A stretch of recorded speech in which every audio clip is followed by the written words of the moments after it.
I've seen a lot of Christians get upset or get mad at people for either suing them for making a Christian version of their song or not liking the fact that they made a Christian version of their song. Now listen, I'm saying this from both a Christian perspective and a non-Christian perspective because when I wasn't a Christian, I still did not like it.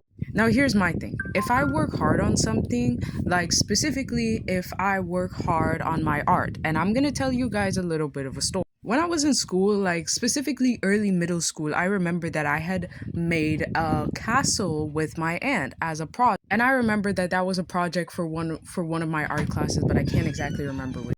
And then when I had put the the castle, in whatever display that they had, I can't really remember. But I do remember that when it was time to present, I wasn't the only person that had a castle. And there wasn't much difference to the other person's castle. It was some kid in my class. There wasn't much difference to their project. Maybe like a different color, but it was basically the same. And I remember I was quite upset about that because I was like, I worked so hard on this and it felt like they copied it rather than doing their own.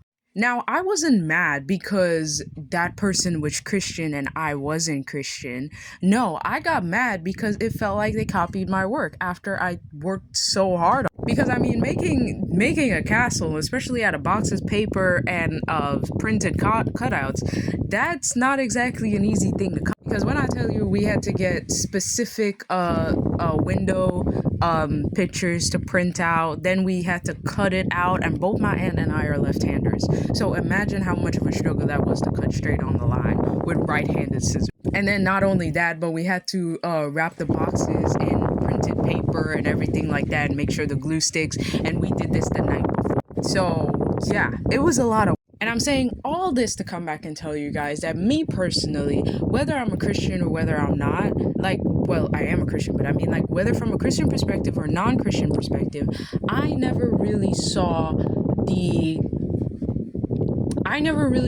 why Christians would take a song and make a Christian version of that. Because think about it, whether that person is listening to that Christian version of that song or not, they are going to think back to the non-Christian version of that song. Like, it's just kind of like when Kids Bop decide to do whatever they do with song. Like, they had to listen to that song to come up with those lyrics in the first place and make it match somehow. And I remember growing up as a kid listening to Kids Bop, I did not see the point in doing all that. I felt like you could just make a new song and just be done. Because the Bible says that we should be using our gifts to glorify God, glorify the kingdom, bring people to the kingdom and stuff like that.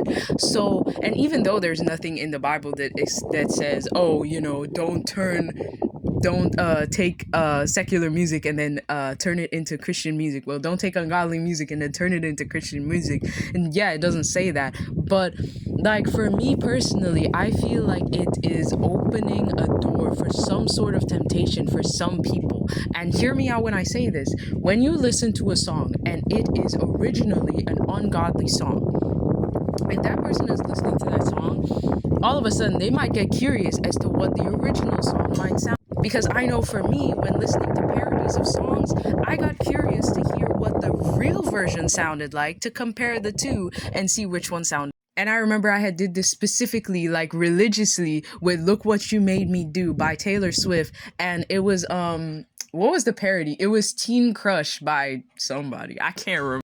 And I remember when I heard Teen Crush, I was like, oh, this song sounds familiar, but I couldn't place it. So that's when I went to the original song. So whether that song was good or not for me to be listening to as like a 12-year-old or around that time, I listened to it anyways because I heard this version of the song and I was like, oh, well, the original can't be worse, right? Or can't be better, right? And like, that's the thing about human curiosity. It just happens. Sometimes we can't control it. Sometimes we can. And my grandmother always used to say, curiosity kills the cat. And whether we mean it or not, we get curious about hearing the original of things, or we get curious about hearing the background of certain things, especially if we're interested in it. Like, you ever listen to a Spanish song and then want to know exactly what the song is saying? But I remember as a kid, I was like, I had translated one of my favorite Spanish songs, and I genuinely, I think it was Magente.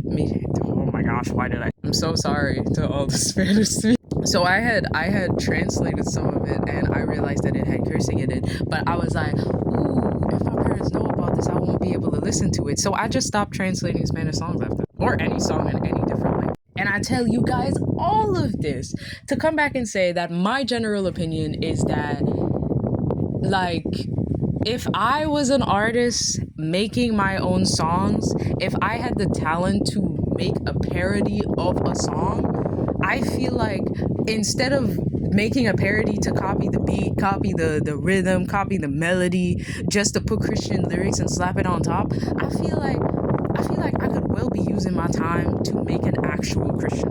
Because in my opinion, I just feel like that is so unnecessary. And yeah, there are certain songs that just feel like, why do you need to make a Christian version of that song? And I remember I watched a few YouTube videos when I was younger, and I saw these people, they were making Christian versions of songs. And I think one of them was literally unholy. Like, we don't need to be doing all. Like, if you have your gifts and you are so talented to do these certain things, use that talent to make original content. That is just my personal opinion. That is just my personal belief, because I feel as if you're going to represent God more, you're going to honor God more by doing the work yourself rather than just buying it or copying it and then slapping Christian lyrics on top. Because that comes almost like laziness. And I just feel as if you have that talent already, I just feel like you could put, because it does not take away, like, taking ungodly music or secular music and then making it Christian is not taking away the amount of ungodly and secular music there is in the world. Like, it's better to make more gospel music rather than just taking the non-gospel music and then making it into gospel music. Like, to me, that just doesn't make sense. Like, to me, you're just wasting your time. Like, you're not going to see me sit here for over 2 hours trying to recreate the Mona Lisa to be a man. And if I did that, I'm pretty sure a lot of people would have a problem with it. Or take a Christian song and make it ungodly. You know, stuff like this, you gotta think, like, if the roles were reversed, how would you feel? And don't get me wrong, I grew up listening to Plagiarists. I literally grew up listening to Pentatonics. But Pentatonics is, they're a special. Don't get me wrong, I love Pentatonics, but the difference with Pentatonics and what I'm talking about, they don't literally change the lyrics and slap different lyrics on there. I'm talking about the people who are literally just taking the same backing track, taking the same melody, taking the same rhythm. Okay, Pentatonics, they do their own things with their mouths. Okay, I don't know how to do that, but they do. I'm talking about these people who literally use the system. They do all of these different things, and then they just slap Christian lyrics on top of it. I have a serious problem. Now, obviously, it's not bothering me to the point where I will report literally every single person who is doing this. No, but I find it completely crazy how I was scrolling on YouTube this morning and I find this person and they were like, they had some sad music in the background talking about how somebody had sued them for making a Christian version of their song. Like, no offense, but if I was an artist, Christian or not, if somebody made a different version of my song that literally there was no difference whatsoever, like there was just no difference, there was just a few lyrics changed, like people were mad at JoJo Siwa when she took that one song, dog, I can't even remember. Listen, I'm not as chronically online as I seem, okay? When she made some song, I think it was Karma, right? And she literally changed one word to sound more adult.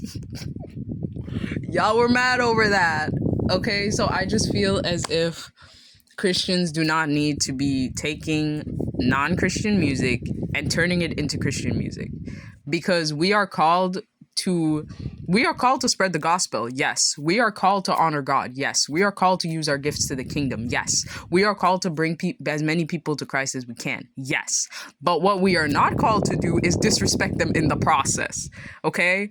And I just feel like that's disrespecting. I feel very disrespected by artists saying that they're talented AI artists when I'm literally working over 2 hours to make like one line straight. Okay? That's just my opinion.